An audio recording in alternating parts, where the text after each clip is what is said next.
Pin Con con... Paula Sibilia. ¿Quién es Paula Sibilia? Bueno, yo soy argentina, pero vivo en Brasil hace más de 30 años. Acá en Río de Janeiro trabajo en una universidad pública que se llama Universidad Federal Fluminense, donde doy clases de comunicación y tecnologías, en comunicación y especializada en nuevas tecnologías o tecnologías digitales. Escribí algunos libros que salieron tanto en castellano como en portugués. ¿Qué nos revelan esta aparición de los boots y en relación con las dificultades contemporáneas para vincularnos con los demás? Bueno, en el último tiempo me empezó a llamar la atención esta novedad, ¿no? De gente que se hace amiga, bueno, conversa con chatbots como ChatGPT o Réplica, estas inteligencias artificiales que dialogan, ¿no? Entonces, bueno, se puede dialogar con varias intenciones, con diversas intenciones. La más habitual es para preguntar que respondan dudas que tenemos sobre diversos asuntos, pero se van generando relaciones afectivas, podríamos decir, ¿no? O relaciones sociales con estos seres que no son humanos, ¿no? Y me empezó a llamar la atención eso, que en algunos casos se fueron conformando relaciones afectivas bastante intensas. Eh, y eso recuerda, creo que a todos nos resuena una película que ya tiene más de 10 años, que es Her o Ella, ¿no? En la cual un hombre se enamoraba de un software parecido a estos. Claro que era una ficción, era ciencia ficción en la época, incluso para mucha gente parecía algo bastante inverosímil, ¿no? Y en poquísimo tiempo, porque una década no es tanto tiempo, ¿no? Se ha transformado en una realidad para muchísima gente y me parece que potencialmente para cantidades crecientes de personas, ¿no? Porque en última instancia, aunque todavía suene medio raro, ¿no? Que uno se enamore o que tenga una relación afectiva con un software, todavía suena medio raro, medio perturbador, ¿no? Pero aún así me parece que es bastante, no, más que verosímil, es bastante comprensible, porque vivimos en un mundo en el cual se ha vuelto cada vez más difícil tolerar al otro, digamos así, ¿no? Eso en varios sentidos. Y también venimos desarrollando eso hace 2 o 3 décadas, pero sobre todo a partir de la segunda década del siglo XXI, ya estamos en la tercera, ¿no? Nos habituamos a relacionarnos con gente usando aparatos, ¿no? Aparatos como el teléfono celular, sobre todo, WhatsApp o redes sociales. Y por lo tanto, nos relacionamos con gente, pero sin estar en presencia de estas personas. Entonces, nos fuimos entrenando, digamos así, en esta manera de tratar con los otros humanos. Entonces, el hecho de que del otro lado no haya un humano, ¿no? Sino que sea otro tipo de entidad, pero que nos responda, ¿no? Y que de alguna manera nos satisfaga en ese intercambio, parece una cuestión capaz de grado, no una diferencia tan radical. Y puse el énfasis en esa cuestión de que nos satisfaga, porque muchas veces estos otros que son humanos no nos satisfacen lo suficiente, ¿no? Relacionarse con gente es cada vez más complicado, siempre lo ha sido, pero hemos desarrollado una creciente intolerancia hacia los demás, ¿no? Hacia la capacidad de soportar que el otro sea diferente, por ejemplo, ¿no? Y tratar de dialogar y consensuar en fin, llegar a acuerdos. Entonces no es tan extraño que haya surgido, que se hayan popularizado, digamos así, estas relaciones con seres no humanos. Bien. Y esto abre también la posibilidad a una nueva pregunta, una segunda pregunta, si es que estos boots o estas, queremos llamarlos inteligencias artificiales o estas herramientas, amplifican la soledad que sentimos o si nos ofrecen una respuesta frente a esta soledad. Sí, sí, yo diría que las tecnologías digitales, como los celulares y las redes sociales, son máquinas que nos posibilitan conectarnos con cantidades crecientes de gente, eso es obvio, ¿no? Sin embargo, lo que no es tan obvio es que al mismo tiempo también son máquinas de que nos permiten aislarnos como nunca antes. O sea, nos permiten, por un lado, conectarnos como nunca antes con cantidades crecientes de gente, pero al mismo tiempo también nos permiten aislarnos de manera inédita. Eso en la pandemia quedó bastante claro, ¿no? La mayor parte de la población mundial puede estar aislada en sus propias casas durante meses y aún así el mundo siguió funcionando, ¿no? Seguimos trabajando, estudiando, haciendo cosas, incluso de formas cada vez quizás más eficaces que cuando nos desplazábamos, porque no se pierde el tiempo, no hay distracciones, en fin, por una serie de características que facilitan, digamos así, la productividad, ¿no?, de estas máquinas. También podemos hacer varias cosas al mismo tiempo, podemos estar en una clase, por ejemplo, o escuchando una conferencia y al mismo tiempo lavando los platos o haciendo ejercicio, lo cual sería imposible si todo esto fuera presencial en lugares distintos, ¿no? Entonces, son máquinas que nos permiten conectarnos como nunca antes y aislarnos como nunca antes. Y esto parece contradictorio, sin embargo, no lo es complementario, ¿no? Entonces, la cuestión de la soledad está prácticamente intrínseca en el uso de estas herramientas, porque aunque facilita la conexión, al mismo tiempo es un tipo de conexión aislada, ¿no? O sea, estamos conectados con un montón de gente, pero al mismo tiempo estamos solos, ¿no? Y esto no es culpa de las tecnologías, digamos así, ¿no? O sea, las tecnologías son también parte de un proceso mucho más complejo que involucra factores de todo tipo, ¿no? Transformaciones históricas de tipo sociocultural, política, económica, ¿no? También es productivo quizás que estemos aislados, ¿no?, en cierto sentido. Entonces, la soledad viene siendo un fenómeno, ¿no?, contemporáneo preocupante, ¿no? Y más que la soledad, algo que parece un sinónimo, pero que no es exactamente lo mismo, que es este aislamiento, ¿no? El hecho de que nos cueste incluso, ¿no?, o no estar aislados, nos cueste tratar de vincularnos de una manera más intensa, más significativa con los demás. Esto es muy, muy complejo, ¿no? Pero yo creo que las inteligencias artificiales vienen ahí a, de alguna manera, subsanar, ¿no?, esas carencias. No digo que las resuelvan, ¿no? No digo que las solucionen, pero también son productos, ¿no? Como todos estos, aunque sean gratis, ¿no?, de alguna manera nos están vendiendo algo. Bueno, el tema de lo colectivo está en crisis, ¿no? Lo común, ponernos en común, ponernos de acuerdo con los demás. Muchas veces yo hago la comparación con la idea moderna del pacto social o del contrato social, que es una metáfora, ¿no?, de las constituciones nacionales o incluso internacionales, las alianzas, partidos políticos, ¿no? Mucha gente que se pone de acuerdo en algo, incluso en los países, ¿no? O sea, de alguna manera ir en una dirección, aprobar una ley, estar todos de acuerdo con ciertas decisiones. Bueno, todo eso que fue fundamental para fundar la sociedad moderna, ¿no?, de la que somos herederos, siglo XIX, XX, ahora está en crisis, ¿no? Es muy difícil ponernos de acuerdo con cantidades enormes de gente. Es incluso muy difícil ponernos de acuerdo con nuestro marido, nuestros padres, nuestros hijos, ¿no? E incluso con uno mismo, ¿no? Hay tantas cosas sucediendo a tanta velocidad, tantas novedades, por ejemplo, de inteligencia artificial es una de ellas, que es difícil tener posiciones a nivel político también, ¿no? Tener certezas sobre lo que se debería hacer, lo que está bien y lo que está mal, lo que debería permitirse, lo que debería prohibirse, ¿no? Entonces, aún así, las redes sociales, que tienen esta dinámica, ¿no?, de la inmediatez y de ese diálogo constante, ¿no?, y ese barullo, ese ruido constante, hay una incitación a tener todo muy claro, ¿no?, a decir con frases categóricas, ¿no?, verdades supuestamente innegables, ¿no?, y peleas, ¿no?, o sea, contraponerse al otro, el tema de las polarizaciones y demás.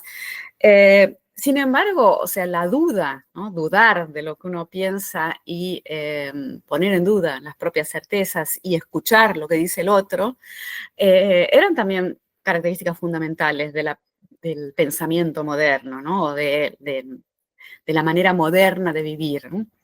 eh, Escuchar, cambiar de idea, dudar. Pensemos, la duda funda la filosofía moderna. Si pensamos en René Descartes, ¿no?, pienso, luego existo, y tratar de todo el tiempo desconfiar de los engaños que la percepción me puede causar y escuchar al otro, ¿no? La idea de debate público los debates intelectuales, para eso también participaron los medios de comunicación, ¿no? La radio, los diarios, las bibliotecas, los libros. Entonces, todo eso llevaba a, por lo menos idealmente, ¿no? A pensar un mundo en el cual las certezas no fueran categóricas o esenciales, como en el mundo más dogmático previo al iluminismo, ¿no? A la modernidad.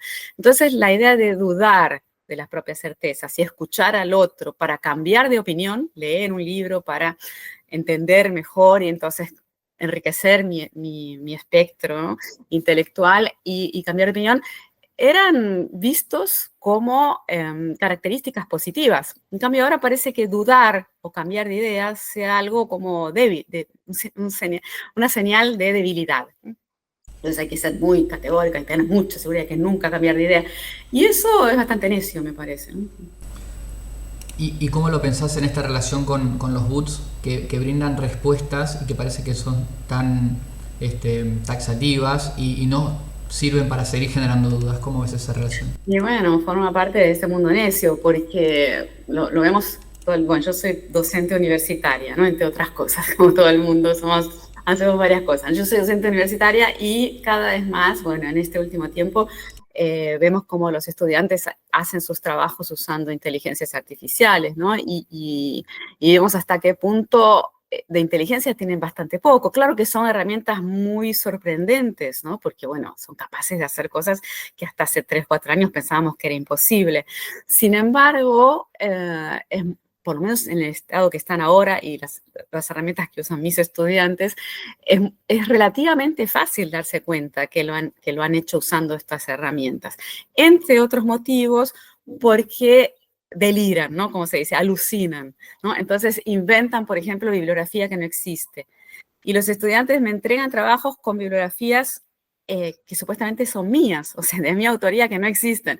Entonces, bueno, tiendo a reírme, ¿no? Pensando, bueno, ¿cómo es posible, ¿no? Que no les haga ruido eso, ¿no? Que no lean, relean porque siempre, por lo menos ya hay una tradición de copiarse, ¿no? O de hacer trabajos para entrar a la universidad con relativos plagios, digamos así, ¿no? Eso, y los profesores nos dedicábamos también a tratar de detectar eso. Pero había un cierto cuidado, ¿no? De quien estaba haciendo trampa para que no se notara. Parece que hay ahora una confianza absoluta en estas herramientas de inteligencia artificial y eso me parece bastante necio, porque de hecho son inconfiables, ¿no? Por lo menos por ahora. Y debería, ¿no? Si estuviéramos todavía en el suelo moral moderno, causar cierta vergüenza, ¿no? Cuando los estudiantes son descubiertos, ¿no? Que están haciendo esto, porque es bastante, ¿no? Desde un punto de vista de quien está estudiando en la universidad, que una máquina te haga el trabajo no parece algo muy digno. Y sin embargo, como las cosas vienen cambiando, ¿no? Incluso los valores con respecto a lo que se puede, no se puede hacer, lo que no se debería hacer, también están cambiando y pareciera que a algunos estudiantes no les importa, ¿no? Hay cierto orgullo en hacer la trampa. Vos hablabas de plagio, podemos pensarlo también que ciertos trabajos están inspirados en otros y podemos hablar quizás también de la creatividad y la originalidad en estos boots, en estas máquinas que ofrecen respuestas. ¿Qué lugar le das a la creatividad? ¿Qué espacio ocupa en este mundo? Y es muy difícil responder a este tipo de preguntas porque todo esto es demasiado nuevo, es demasiado desafiante y además avanza demasiado rápido, ¿no? Entonces, y da una angustia muy, muy fuerte también, porque al mismo tiempo que da una especie de euforia, diciendo, bueno, no voy a necesitar, por ejemplo, aprender a hacer videos, a manejar cámaras o música, por ejemplo, tocar instrumentos, porque puedo, sin saber nada de eso, pedirle a una máquina que me haga una canción ya terminada o un video. Eso es fascinante, evidentemente. Pero al mismo tiempo, quien aprendió a hacer estas cosas, se especializó, trabajó mucho, por ejemplo, haciendo un curso de traducción y aprendió idiomas y de repente venía una máquina y lo hace en un minuto, traduce un libro entero, aparentemente, bueno, cada vez mejor, ¿no? Con avances muy rápidos en la perfectibilidad. Entonces da una angustia por el sentido, bueno, entonces que todo lo que yo trabajé, todo lo que me esforcé no vale nada. Y yo creo que todo esto es muy desafiante para la humanidad, ¿no? Porque hasta hace poco pensábamos que, bueno, la inteligencia y la creatividad eran cualidades solamente humanas. Entonces, otro golpe ahí al narcisismo de la humanidad. En ese sentido me parece interesante, ¿no? Porque es un desafío, si qué es lo propiamente humano o hace falta que algo sea propiamente humano. Ahora, por otro lado, también hay como una especie de desazón en el sentido de que quizás lo que tendríamos que enfocar, lo que estas herramientas nos permiten enfocar es, bueno, ¿para qué queremos crear algo? ¿No? O sea, ¿qué hay de interesante en inventar una película, una canción o un libro, ¿no? Escribir algo, inventar algo? Y quizás vamos a, como ya hay máquinas que pueden hacer algo parecido a eso, quizás podríamos entonces concentrarnos en crear con sentido, ¿no? O sea, que tenga algún sentido eso, que tenga un sentido más allá de crear, de inventar un producto, digamos así, ¿no? De poner un producto en circulación. No digo que sea fácil, ¿no? Porque es una pregunta muy desafiadora, muy desafiante, ¿no? O sea, llega al nudo de qué es lo que somos, ¿no? Y para qué estamos acá, ¿no? O sea, cuál es el sentido de la vida, sin ir más lejos. Y bueno, si tuviera que darle una respuesta, sí, ya que estamos en un ping-pong, yo diría que la curiosidad, ¿no? La curiosidad y el entusiasmo, para mí son características eminentemente humanas y son muy valiosas, ¿no? Entonces, que no perdamos la curiosidad y el entusiasmo, que ya lo estábamos perdiendo, ¿no? Hay mucha apatía, mucha depresión, mucha ansiedad, mucho cinismo también, ¿no? ¿Para qué voy a hacer esto? Si esto no, si lo puede hacer una máquina mejor, o sea, no tengo que esforzarme para nada. Y sin embargo, puede sonar un poco ingenuo, ¿no? Curiosidad y entusiasmo parece justamente lo contrario del cinismo, ¿no? Parece algo eh, medio naif.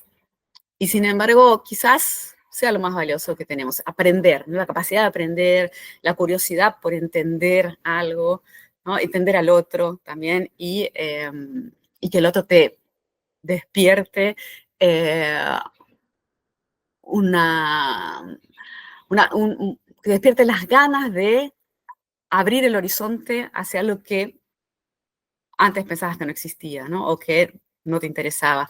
Entonces, eso creo que por ahora sigue siendo algo esencialmente humano y lo estábamos perdiendo quizás como comunidad, ¿no? Como grupo humano en el siglo XXI. Y tal vez ante una máquina que nos puede sustituir en casi todo, poner el énfasis en eso, en la curiosidad por el otro, la curiosidad por el mundo, el entusiasmo, el sentido de la vida, no me parece poca cosa. ¿La antropología nos ayuda a alcanzar estas respuestas? La antropología tiene una mirada interesante, ¿no? Que es justamente la mirada sobre el otro, ¿no? Tiene también muchos problemas, ¿no? Porque es una ciencia, una rama de la ciencia, o se pretendió científica, muy marcada por la colonización, ¿no? Por la mentalidad colonial. O sea, el otro siempre era aquel que no estaba en Europa, que no era blanco, que en fin, ¿no? Entonces el otro era aquel exótico, ¿no? Que vivía en las tribus de África, de América o de lugares aislados del mundo, los salvajes, ¿no? Y entonces ahí iban los científicos civilizados a entender cómo estas en principio personas, ¿no? En algunos quizás ni siquiera la definición de humano estaba ahí en el límite, ¿no? ¿Qué tipo de seres eran estos? Entonces la antropología nació con esa marca también, ¿no? Pero al mismo tiempo nace con esta curiosidad por el otro, ¿no? Y quizás en algunos casos esta fascinación por el otro, ¿no? Un otro que vivía de una forma completamente distinta como se vivía en las metrópolis europeas. Y en muchos casos esa manera distinta era fascinante, ¿no? O sea, por ejemplo, no vestían ropas, por ejemplo, no tenían relojes, por ejemplo, no sacrificaban su vitalidad en nombre de la productividad o de valores que quizás fueran nefastos, ¿no? Entonces, daban un espejo, ¿no? Los otros grupos humanos, esos grupos tan distintos, estas personas tan distintas, aún siendo humanos, igual que los civilizados, ¿no? Y en algunos casos considerados quizás inferiores, ¿no? A partir de esa visión tan jerárquica del siglo XIX, sobre todo del XX, los europeos, se enfrentaban ante grupos humanos que les devolvían, ¿no? Una imagen no muy agradable, ¿no? De esa civilización. Entonces sí, yo creo que la antropología puede servir en ese sentido, de ver en el otro algo de lo que carecemos que quizás estaría bueno experimentar, ¿no? ¿Y las máquinas pueden hacernos vernos a nosotros mismos de una manera distinta en este sentido? Yo creo que sí, las máquinas podrían ser pensadas como un otro, ¿no? O sea, ¿por qué no? Eh, Quizás, que bueno, como pasa con los animales, por ejemplo, ¿no? O los otros seres vivos que no humanos, darle condición de otredad a lo que sea, ¿no? Incluso a objetos, ¿no? Objetos que nos parecen valiosos, conmovedores, por algún otro motivo, darle entidad al otro o a lo otro, me parece un ejercicio muy valioso y es un ejercicio sobre todo que no estamos haciendo, que no estamos logrando hacer, ¿no? O sea, vivimos en una época muy autocentrada, ¿no? Muy en la que se exacerba este yo supuestamente omnipotente, ¿no? En primer lugar la autoestima, en primer lugar la autorrealización, lo que yo quiero, lo que yo soy, y eso en todos los ámbitos, ¿no? Desde las artes, en las cuales la autoficción está así tan promovida y tan desarrollada, hasta cierto estilo, ¿no? De, por ejemplo, los políticos contemporáneos, que también tienen ese narcisismo tan exacerbado. Entonces, cualquier ejercicio que nos amplíe, ¿no? La capacidad de ver algo interesante en lo otro, lo que no es yo, me parece que es valioso. ¿Considerás que este suelo moral se ve modificado y va a seguir afianzándose, o si vamos a volver a los valores modernos en cierta forma y a las nuevas generaciones, cómo pararse frente a estos cambios? Sí, volver atrás no creo que sea posible, ni deseable, ni nada, ¿no? Lo que sí veo es muchas reacciones, ¿no? A las transformaciones, lo reaccionario, ¿no? Esa reacción a ciertas transformaciones y un miedo también, ¿no? A lanzarnos a un futuro que no por nada, ¿no? Da miedo. Porque podemos pensar también toda la destrucción que está sucediendo, ¿no? Desde la ecología hasta, en fin, propuestas de guerras y, en fin, mucha destrucción y, bueno, el miedo, por ejemplo, de la inteligencia artificial que nos suplante, que nos destruye. En fin, hay motivos de miedo no falta, ¿no? Motivos de temor en ese futuro cada vez más, con un horizonte cada vez más limitado, ¿no? Porque si pensamos en la era moderna, el horizonte era mucho más amplio, ¿no? O sea, cuando se hacía ciencia ficción, por ejemplo, se decía, bueno, en el año 20.450, ahora la ciencia ficción es en el año 2028, y ya hay una distopía a la vuelta de la esquina. Entonces, da miedo, pero al mismo tiempo, en ese futuro que está habitado por distopías, está preñado de muchísimas posibilidades que aunque es difícil imaginarlas, están ahí, ¿no? O sea, como posibilidad está todo. Y eso, en ese sentido, la era moderna fue mucho más fértil que la era contemporánea porque imaginó muchos futuros, ¿no? Incluso muchos futuros utópicos y posibilidad de cambiar, ¿no? Pero eso no está completamente deshabilitado ahora tampoco, ¿no? Hay posibilidades de cambiar o conseguir derechos, por ejemplo, ¿no? O, en fin, pensar creaciones del futuro, en el futuro. Sin embargo, el tema del miedo está muy, muy presente, ¿no? El pavor, el miedo, el temor, y no por casualidad. Entonces, volver atrás es una tentación, ¿no? Volver a, ¿por qué no? Volvemos a como era antes, que supuestamente era mejor. Entonces hay todas estas reacciones tan furiosas, ¿no? De tratar de volver a un mundo más tradicional, más quieto, más estable. Bueno, eso desde mi perspectiva es no solamente imposible, sino también indeseable, ¿no? No es por casualidad que nos hemos movido también hacia otras posibilidades. Y eso da miedo, ¿no? Da miedo avanzar. Pero en todo caso, bueno, ¿qué se hace con ese miedo? Eh, el estar atento a los otros y tratar de hacer alianzas y de inventar futuros más interesantes que este, es algo que está ahí, ¿no? O sea, nadie nos prohíbe eso, al contrario, nunca estuvo tan estimulado. Sin embargo, hay una inhibición, ¿no? O sea, hay como una especie, ese miedo paraliza de alguna manera, ¿no? Entonces, también no solamente el miedo, también toda la incitación a la productividad, ¿no? Todo tiene que ser productivo lo que hacemos, todo tiene que generar lucro, tiene que generar, tiene que ser útil, ¿no? O tiene que ser de alguna manera darme resultados concretos. Y la capacidad de pensar libremente no necesariamente llega, no es útil, ¿no? En ese sentido, pero al mismo tiempo puede ser sumamente enriquecedora, ¿no? Pero pensar es muy difícil, ¿no? Y requiere cierta calma y cierta gratuidad, ¿no? Que el mundo contemporáneo la escatima. Ok, entonces un consejo podría ser ese, no siempre pensar en ser productivos, quizás. Es muy difícil eso, ¿eh? Yo lo digo, lo digo, pero es muy, muy difícil tratar de, en la medida de lo posible, ¿no? Embarcarnos en actividades, en aventuras, ¿no? Del conocimiento, por ejemplo, del pensamiento, de la curiosidad, que no sean necesariamente productivas o útiles, ¿no? Y quizás vamos a encontrar tesoros que pensábamos inimaginables, ¿no?